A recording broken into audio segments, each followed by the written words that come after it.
Alors c'était un millésime qui m'a beaucoup marqué parce que c'est un millésime qui alliait beaucoup de diversité. Moi, ça doit être mon 32e ou 33e. Donc j'ai retrouvé dans ce millésime beaucoup de choses, ce qui fait que concentré, tout ensemble, ça en fait pour moi un millésime.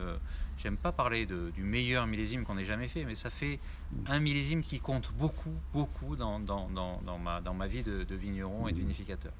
Alors pourquoi? Parce que je trouve que ce millésime il est très complet. Ce millésime il est à la fois riche en couleurs, il est riche en fruits, il est riche en saveurs, et il a une caractéristique formidable, c'est qu'il a à la fois de la maturité, mais il est énergisant. Il a beaucoup d'énergie. C'est un millésime dans lequel il y a une espèce de buvabilité. On en parle.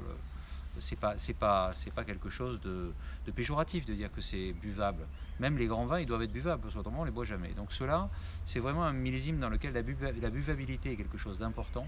On y retrouve une tension, une fraîcheur, une appétence. On a envie de les boire, même si ces vins sont riches, ont une charge tannique importante.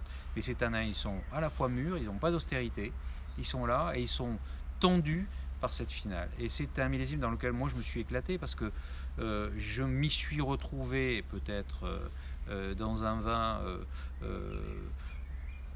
qui donne envie non seulement d'en boire, mais d'en parler aux autres, à ceux qui aiment le vin. C'est un vin pour les gens qui aiment ça. On croque dans le raisin, on croque dedans, et ça, c'est assez peu souvent. Il y a des très grands millésimes immenses, très riches, très mûrs.